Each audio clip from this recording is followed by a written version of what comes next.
What's up, fight fans? This is Kurt DeVille with Counterpunch Boxing News, and of course, I got some new news coming to you, man. Know it's a little late, but I just got time to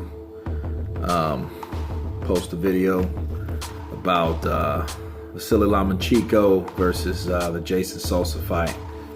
And I gotta say, man, Mr. High Tech, he's just spectacular. You know, he's a gift to watch, man. He just mentally broke down, like first mentally, then physically broke down Jason Sosa. You know, Sosa was game. He was tough. You know, he came in real tight. You know, and that's a way you don't want to be with Lomachenko, because he's like the nature of water. You know, like be like the nature of water, like Bruce Lee. You know, he was adapting to his style. You know, and then when he started taunting him, you know, and he started putting on his, you know, he started showboating, you know,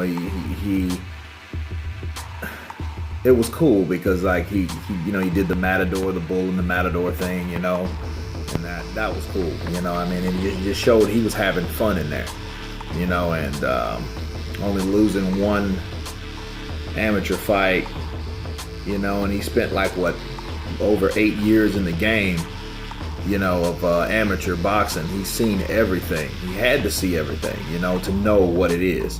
He gets touched here and there, but he makes it exciting. You know, I love those combos. You know, again, you know, a lot of fighters, I mean, even guys from MMA can respect Vasily Lomachenko, you know, and his ability. And I don't really see anyone beating him, you know, at 130, 135. I would love to see him fight Barrera at 126, you know, a prime Barrera. That would be a cool fight. But, you know, he is a force to be reckoned with, man. I think someone like Terrence Crawford would be too big, but it would be worth a challenge, you know. Then, you know, he'll start doing those things like Manny Pacquiao. He's going up to 140 or 147, you know what I mean? That's just crazy weight for someone that small. But Pacquiao did it, right, you know? So if he did it naturally, you know, so can someone else. So, but anyway, the thing is, you know, he broke them down. They stopped the fight in 8 rounds. And honestly, I think they're about a round off. That fight should have been over, you know, because Lomachenko was just really hurting him and putting the hurt on him, you know. And it's not the type fights that hurt a fighter in the long run by a knockout. It's the type of fights that hurt a person in the long run is when they get hammered, you know, constantly, you know what I mean, throughout a fight, you know, and that's the type of fights that get fighters in trouble. You know, that's how you see a lot of deaths, you know, because a guy, you know, the referee doesn't stop the fight.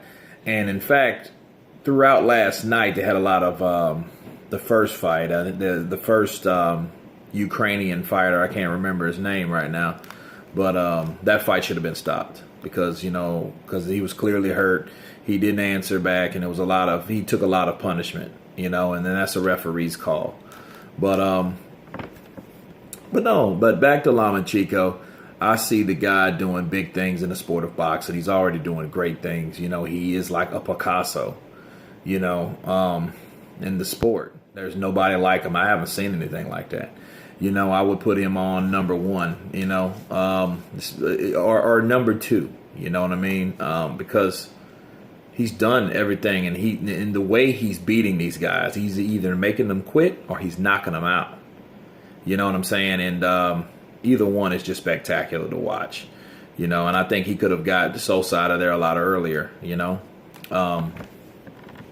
But the question is, what does he do from here? You know, you know, he's developing beef with Mikey Garcia, and that is a spectacular fight. Mikey Garcia is a undefeated fighter, you know, at 135, and I would love to see that fight. You know, I mean, and Mikey Garcia is the type of person that will fight you.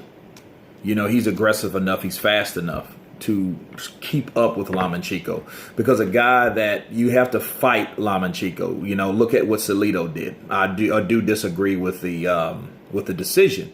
I think he beat Salido. You know, I think the referee was the reason for a lot of that foolishness that went on in that fight. You know, referee Cole, you know, another Texas referee, man, they're the worst at refereeing fights. But I think that Lomachenko beat Salido. You know, I don't think Salido had anything spectacular. The only thing that he had spectacular was his work rate. He had a Julio Cesar Chavez like work rate, you know, and that's how you compete with Lomachenko. You have to stay busy. You have to fight him. That's what Salido did. That's the same thing Michael Garcia has to do, you know. But the only thing about Michael Garcia, he has punching power too. You know, I mean, so does Nicholas Walters. He had punching power too, right?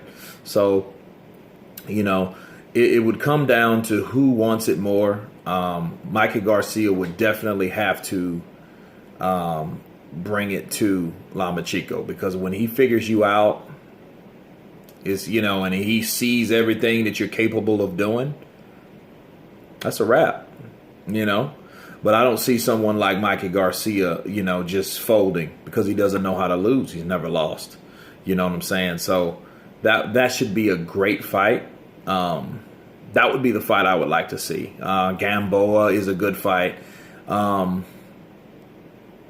I could see that fight, and I think in Gamboa and his, you know, he's 35 years old right now, so I don't see him beating Lomachenko. Lomachenko's he's still 29 years of age, so he's in his peak of his career. You know, he's got 8 wins, 6 by KO, 1 loss. That mark, that unblemish, that imperfection. But you know, but I definitely see him fighting Michael Garcia. Garcia's the next fight should happen, the next super fight, you know, and I look forward to it. The only problem with getting it done would be politics of the game, because, you know, Michael Garcia was with Top Rank, you know what I mean, and then he didn't fight for 2 years, and then Lomachenko signed with Top Rank, yada, yada, yada. And Bob Arum is a thorn in everyone's ass, you know what I mean? Let's face it. I mean, the guy's been around forever. It's time for him to shut it down. That's my opinion on it, because there's a lot of fights that could be made that's not made, like the one we're talking about, a potential Michael Garcia and Lomachenko fight. But yeah, I really look forward to that fight, man. That, you know, and Lomachenko is a guy that I got to take my hat off to him. He climbs the rankings simply because he wants to be the best, because he knows he wants to be the best, and he wants to continue proving that he's the best. And that's how you do it. You fight the best guys. You know, you don't claim that you're the best and fight guys that you know that you can beat. You know what I'm saying? You don't, you know, I see people that do that, and I just scratch my head. Like, no, you fight the guys that, hey, you know, so-and-so's the next guy. Oh, really? Let's fight him. That's what a real champ does. That's what Lomachenko's doing. And Lomachenko has my vote for pound number 1, and he's climbing up the ranks. I would give him number 2, probably behind Terrence Crawford. But that's, you know, the rankings is a living and breathing organism. So it changes, you know, from fight to fight. So, but anyway, that's my take on it, guys. Man, give me your, you know, your feedback on it. You know, check out my Facebook page, Counterpunch Boxing News, you know, on Facebook. And please subscribe, and you guys been counterpunched. Peace.